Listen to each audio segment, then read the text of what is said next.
TNPSC group 4ல் கேட்ட ஒரு some தான் பார்க்க போகிறோம். ஒரு கனசேகரத்தின் மொத்த பரப்பரப்பு 384 சென்டிமீட்டர் ஸ்கொயர் எனில் அதன் கனவளவு கட்டிடுறாங்க. ஃபஸ்ட்டு கனசேகரத்தின் மொத்த பரப்பரப்பு ஃபார்முலா வந்து எழுதிக்கலாம். கனசேகரத்தின் மொத்த பரப்பரப்பு ஈக்குவல் டு 6a². அப்போ வந்து கனசேகரத்தின் மொத்த பரப்பரப்பு ஈக்குவல் டு 384 கொடுத்துறாங்க. அப்போ 6a² ஈக்குவல் டு 384. அப்போ a² மட்டும் தான் வேணும். 384/6.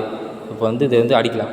1r 6 6r 36. அப்போ வந்து மேலே 6 வந்து அப்போ வந்து 38 வந்து 36 போச்சுன்னா மீதி 2 இருக்கும். 24 4 24 64 இருக்கும். அப்போ வந்து a² equal to 64. a² value வந்து 64. நம்மளுக்கு a தான் வேணும். அப்போ வந்து a ஈக்குவல் டு √64. அப்போ 64 ரூட் எடுத்துனா வந்து 8 × 8 ஒரு 8 காமன் வெளியே எடுத்துக்கலாம். ஆன்சர் வந்து 8. நம்மக்கிட்ட வந்து கனசதுரத்தின் கன அளவு தான் கேட்டிருக்காங்க. அப்போ கனசதுரத்தின் கன அளவு ஃபார்முலா வந்து a³. ஏவோடைய வேல்யூ 8ன்னு கண்டுபிடிச்சிருக்கோம். அதை சப்ஸ்டியூட் பண்ணுவோம். 8 × 8 × 8 8 64 64 × 8 512 சென்டிமீட்டர் கியூப். ஆன்சர் வந்து 512 சென்டிமீட்டர் கியூப்.